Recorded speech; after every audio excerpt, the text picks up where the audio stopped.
नहमदुहु व नसल्ली अला रसूलिल करीम अम्मा बाद अऊज़ु बिल्लाहि मिनश शैतानिर रजीम बिस्मिल्लाहिर रहमानिर रहीम। बेशक अल्लाह और इसके फरिश्ते नबी करीम सल्लल्लाहु अलैहि वसल्लम पर दुरूद व सलाम भेजते हैं। ऐ ईमान वालों, तुम भी नबी करीम सल्लल्लाहु अलैहि वसल्लम पर खूब दुरूद व सलाम भेजा करो। जनाबे सदर, हाज़िरीन जलसा और मेरे प्यारे भाइयों और बहनों, अस्सलाम वालेकुम। आज मुझे जिस मौजू पर लफ्ज़ करने का मौका दिया गया है वो है आप सल्लल्लाहु अलैहि वसल्लम के मौलिदात। हाज़िरीन महफिल, हस्ती की आमद हुई जिसके खातिर ये सारी कायनात बनाई गई, ये अर्श व फर्श सजाए गए, ये दुनिया सजाई गई। ये हकीकत है कि हमारे प्यारे नबी सल्लल्लाहु अलैहि वसल्लम इस दुनिया में जब अगर ना होते तो कुछ भी ना होता। न जमीन होती, न आसमान होता, न अर्श होता, न फर्श होता, न इंसान होते, न हैवान होते।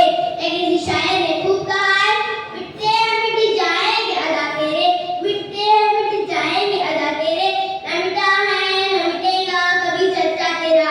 हाँ, हमारे प्यारे नबी सल्लल्लाहु अलैहि वसल्लम के बहुत से मौजिज़ात हैं। इनमें से चंद मैं आपके सामने पेश करना चाहती हूँ। बुखारी शरीफ के हदीस पाक में है कि चांद के दो टुकड़े होना ये मेरे आका का अजीम मौजिज़ा है। इस मौजिज़े पे कई मौजिज़ात हैं। हालात दिन ब दिन उरूज की जानिब रवां थे। अबू जहल ने खत लिखा, यमन के बादशाह को कहा कि मेरा भतीजा जो हम में से है ऐलान कर रहा है कि मैं अल्लाह का नबी हूँ और जितने भी खुदा ने झूठा साबित कर रहा है वो जो कहता है वो हो जाता है, जो उसको देखता है वो उसी का बन जाता है, जिसे नजर उठाता है हर काम हो जाता है। यमनी तू आकर हमारा फैसला कर।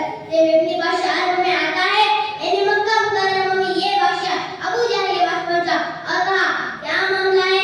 अबू जहल ने कहा वो जो कहता है वो हो जाता है। यमनी बादशाह ने कहा मुझे उसके पास ले चल। जब यमनी बादशाह हुजूर सल्लल्लाहु अलैहि वसल्लम की दहलीज पे आया तो हुजूर सल्लल्लाहु अलैहि वसल्लम ने निगाह नमो से देखा और उसे अपना बना लिया। हाज़िरीन महफिल, यमनी बादशाह कहता है अगर आप अल्लाह के नबी हैं तो मेरे दो सवाल है, इनके जवाब दे। तो अबू जहल ने कहा ये जादूगर है। यमनी बादशाह ने कहा अगर ये जादूगर है तो इसका जादू जमीन पर तो चल सकता है मगर आसमान पर नहीं। अगर तू इन सवालों के जवाब दे तो मैं कलमा पढ़ लूंगा। पहला सवाल है कि चांद है उसके दो टुकड़े कर दे। मेरे आका ने फरमाया कब, कहाँ? मैं जब चौथी का चांद तुलूंगा। आप सल्लल्लाहु अलैहि वसल्लम तशरीफ ले आए और सभा के पहाड़े पे खड़े हुए। एक तरफ काफिर, दूसरी तरफ सहाबा।